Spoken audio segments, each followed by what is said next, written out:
From chilly mountains to blistering heat, from getting drenched in rain to getting drenched in sweat, from biting into delicious plums to unwrapping succulent mandi to slurping Maggie, over the span of 2 months, we climbed, we fell, we danced, and we made some new friends, some young, some fun. We were taken away by the old world charm and grandeur of Delhi, Mumbai, and Kolkata, where we spent a lot of time admiring their many pre-colonial, colonial, and post-colonial monuments. In Mumbai, we observed life in the ladies' compartment. Many found this women-only space freeing because it opened up opportunities and gave them some respite from always having to stay on guard in the chaos outside this train.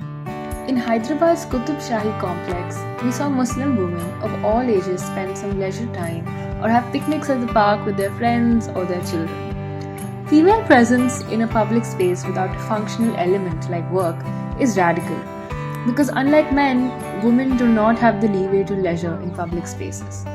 We got talking to a group of girls within the complex and they told us how this was a safe spot for them to hang out at. It was cheap, mostly empty and respectable, which made it easy for them to get out of the house. In Kolkata, we braved extreme humidity. We visited the St. Paul's Cathedral, the Victoria Memorial, and also went boating on Prinsep Ghat. In Guwahati, we visited the Sri Manta Sankaradeva Kalakshetra. A program was going on, co-hosted by the government of Assam, where young women and men from various tribes of the northeast were part of a 15-day cultural exchange that taught them folk practices of other northeastern states while also giving them a chance to teach others their own dance and music heritage. We saw them practice and were taken away by their flexibility and enthusiasm.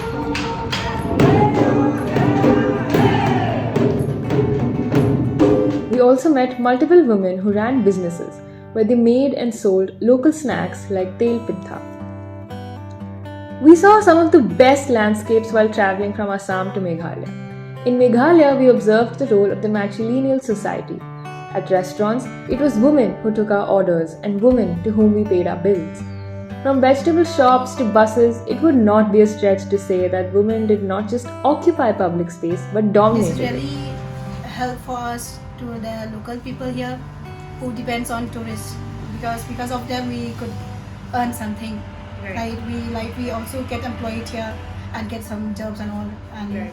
We also get a chance to interact with them. So it's nice to interact with them. Right. Lucknow is famous for its chicken curry industry, a type of embroidery introduced by Mughal Empress Noor Jahan. The artisans were usually women in Parda, and they began to use their skills to generate a regular source of income. They passed down their skills and secrets through the generations, and even today, 90% of the embroidery is done by women all over Uttar Pradesh.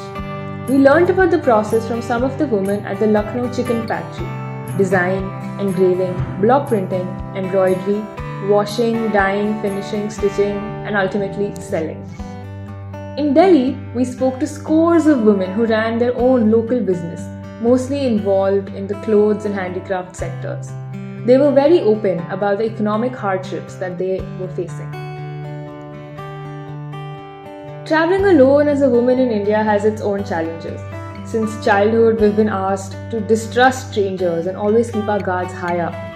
But whether it was getting stuck in Kashmir because of the Amarnath Yatra or getting lost in the Manali forest, we met people willing to help us out wherever we went, people who reinstilled our faith in humanity. Strangers, like you've been always told that, beware of strangers.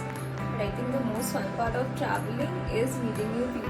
Right. So once you start meeting people, and again you have to be mindful of the kind of people you're meeting somewhere, but then that's the whole fun of it. You meet new people, you enjoy their stories, you get to know you broaden your perspective of how you've been thinking out of the box.